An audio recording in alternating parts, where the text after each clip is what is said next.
So in this chapter, we're going to talk about the creatives and how you can analyze them and understand if they are good or bad. We are not going to analyze creatives from the perspective that most people think. I'm not a creative director and I'm never going to be. Why? Because my whole perception is ruined. Let me tell you why. All of these years I have been testing, and I feel like it's a chef that is making the same food for the past 20 years. Well, after some point, by seeing someone liking it, someone not liking it stuff, he's not going to have a personal opinion about how good is this food. Maybe it's a stupid example, but this is how I feel. I don't have a personal opinion anymore, I do have a personal opinion of what I like myself, but I don't have a personal opinion when it comes to say that this creative is going to work, for example, okay? I feel that this is a privilege that I lost many years ago, and there are other people that they are creative directors that they have this privilege because they don't do our job. Because when it comes to creatives, I have tested creatives that I loved and creatives that I didn't love, that they worked, and creatives that I loved that they never worked. I have one story that I like to say. I was having at some point a client which was having, it was a glass that you can put in the refrigerator unit, and basically what it was doing is that you can pour wine to it, and because it had an area that you can trap water, it was becoming ice. So you can have a nice glass, ice glass, that you can put wine, red wine. Some people like to drink it cold and stuff.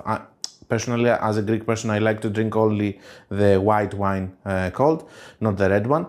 But anyway, some people do. And there was the owner that was having this glass, and he paid, I don't remember, 5-6K just for a production, of creating 1 or 2 videos with very good equipment and all of that. And he ended up creating some really good videos. Really, the videos that you see on television, okay? And then his wife created with the iPhone one video that she's coming back from home. She's taking her high heels off, opening the refrigerator unit, putting some wine there and opening Netflix. That's it. The video of his wife had 6 times more sales comparing to his professional video that he paid. At this point, and from many, many other stories like this that I could tell you, I don't have a personal opinion anymore of what is going to work and what is not going to work.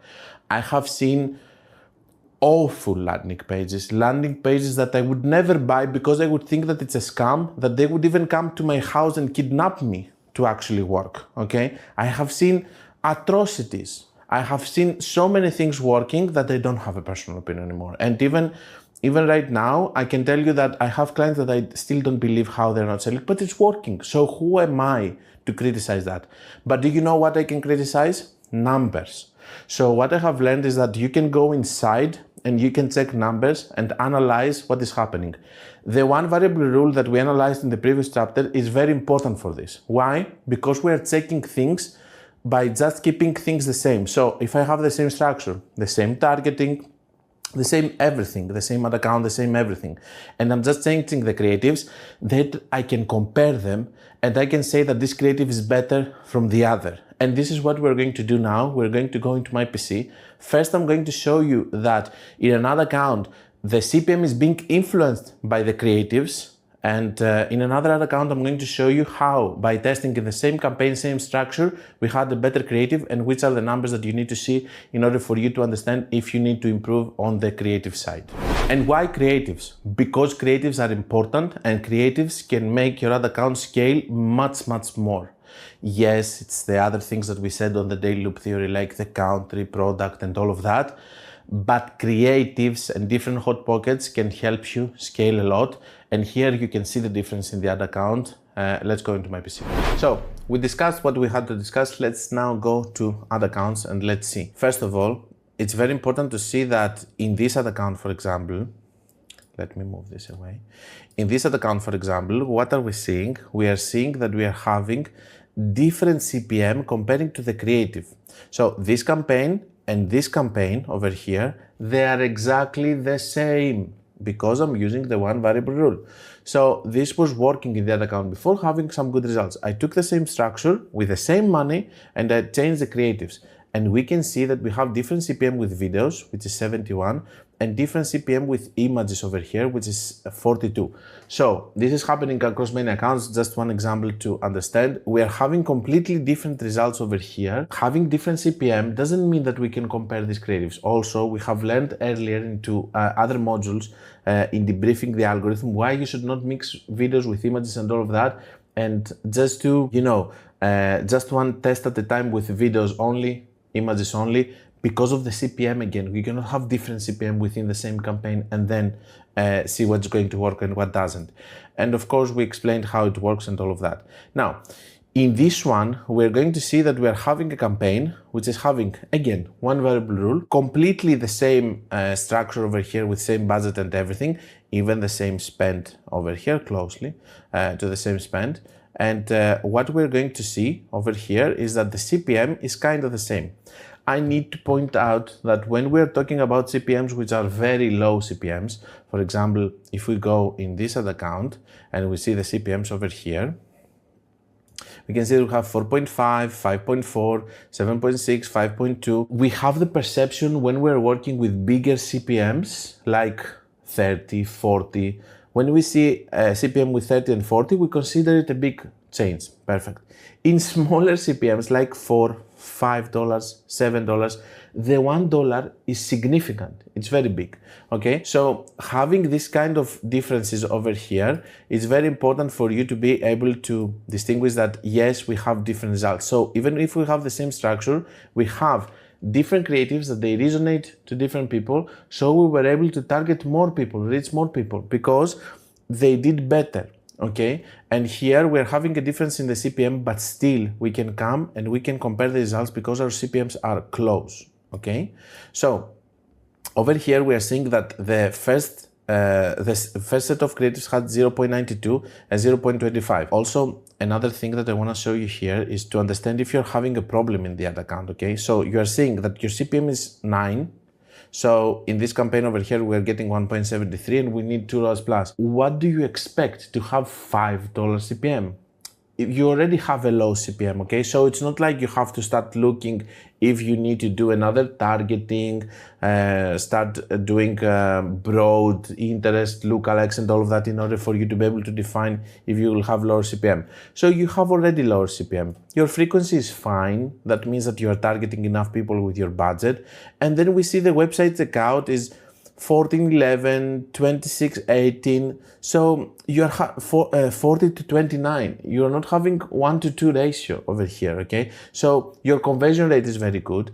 And then we're coming here and we are seeing that your AOV also 132, 109 and all of that.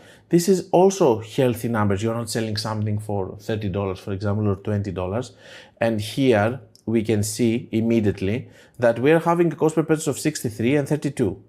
And we cannot distinguish it immediately, but if we come here, we see 0.92, 1.59. This is the problem, okay? So we do monitor here, and based on our experience and everything, we do see that we don't have a very good click-through rate comparing to the CPM, because on the lower CPMs, it means that we are actually targeting more people. Okay, so having a lower CTR, it's actually acceptable, but it doesn't mean that we're going to be happy, because with the cost per purchase that we get, we do understand that the only way for us to improve over here, it's not the CPM, it's not the AOV, it's not the conversion rate. What is it left? Other products. Other countries means we try to get lower CPM basically whenever we're doing it. And creatives. Creatives are very important over here. And yes, we are right, because I will start talking to the owner. And now we have a better set of creatives, which is doing much better, half the price over here in the cost per purchase. And what else do we see? That we're having better ROAS over here, we're having better AOV, we're having better healthy numbers. But why do we know that these creatives are better 100%? Not only from the results, because we're testing them with the one variable rule and we are seeing again the same structure. Now, what can we do? We can take the creatives that we have and test them with another structure. Maybe run an ASC campaign, for example, in order to see how they're going to perform there and if we will have lower CPMs and if we will have better results by targeting broad people in an ASC campaign. This is how you are working and you are excelling inside the ad accounts and you are able to scale. And then you do this again and again and again and again, and you are scaling more and more and more and more, and you are having ad accounts like this one, for example, guys, that you are working with average results and all the things that we have discussed by having completely different campaigns that you are managing. Then you do cost caps and all of that we will see in the next chapters, of course. And we are going to implement them together and optimize them together, because now this is one of the last lessons, which is more of a theory, and the good part starts now. You know that you're going to start doing things and optimize and start playing and be more interactive with the ad account. So is it clear over here? We can see how much the creatives can influence, and we can see that we can improve results with the creatives in a much better way. I would like to show you one ad account that doesn't have good creatives. So I'm going to go in this ad account since September, because in the Q4 we had some good results, but I was still telling them since that point that the results are not good, okay? So you see here, for example, we are having this campaign, this is a Christmas campaign, this is a Black Friday campaign, okay? Now, the CPM is actually 29, 19, 41, 9. You can see we're all over the place. So this is not a stable ad account.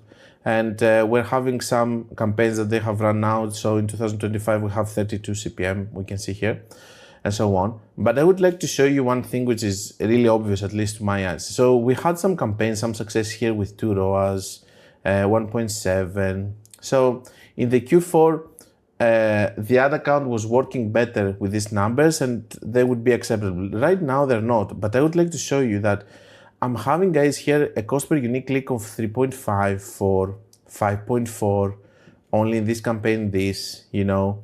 And again, I don't care about the CPM of being 2.37 over here, because it's coming from a CPM which is 29. I will put actually the CPM next to it so that it's going to be clear for you and we don't go from the one side to the other.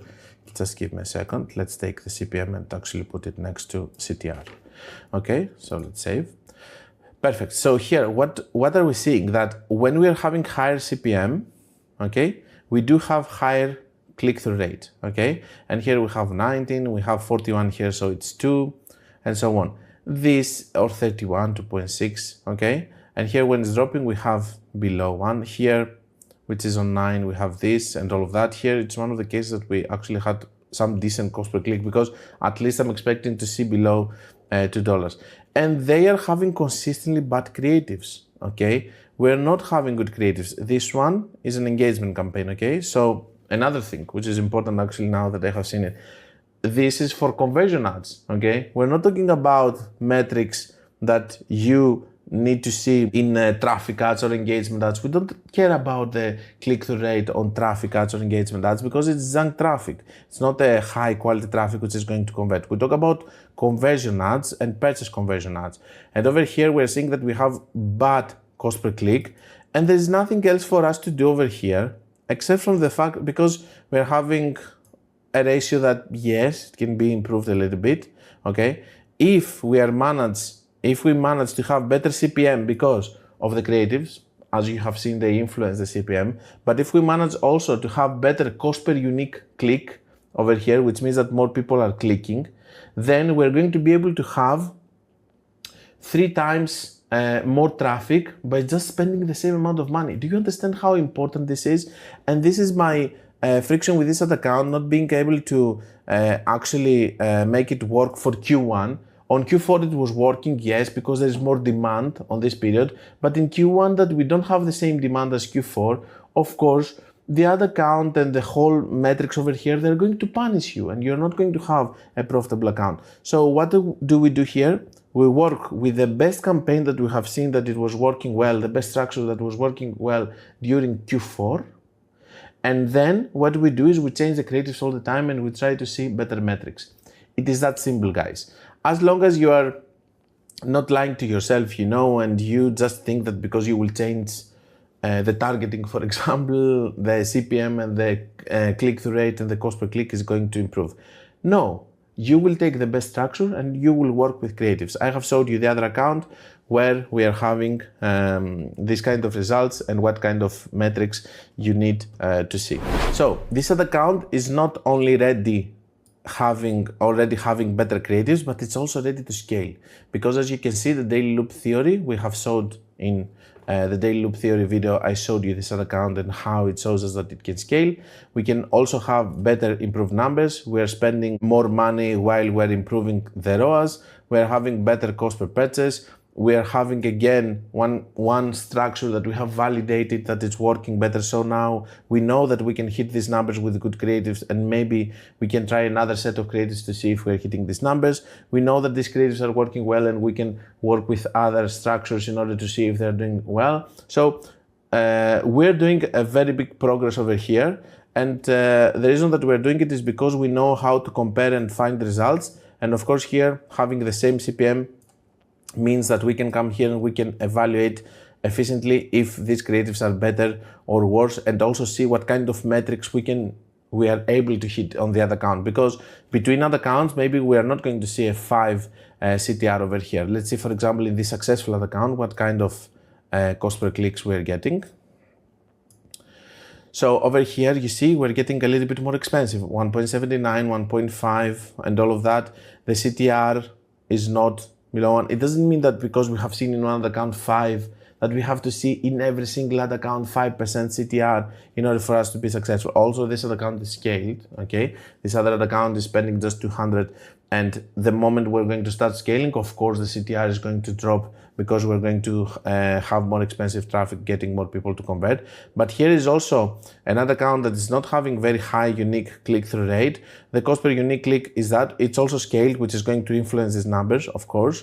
But the CPM over here is also really low, as you can see. That's all. This is how you evaluate if your creatives are good or bad, and this is how you test, and this is how you scale, and these are the metrics that you need to see from AOV and all of the other things in order for you to be able to scale.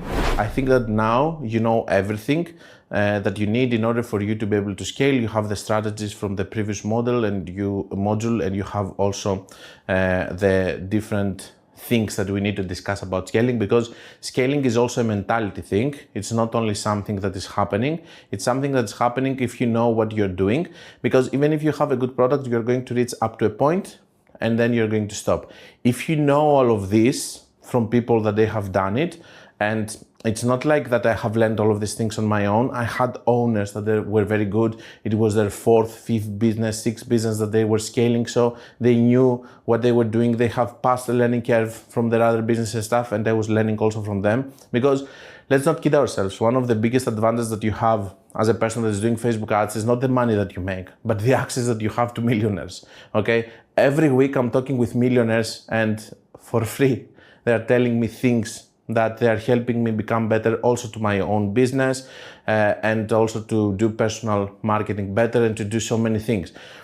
To me, all of these years, except from me doing something that I like, which is Facebook ads, one of the most important things, it was access to these people. So all of the knowledge that you get over here from this course, and I hope that you are liking it so far, is something that's coming also from many other accounts and many owners that maybe they have explained these things to me along the way, or we have seen them on their ad accounts, or we have discovered things together.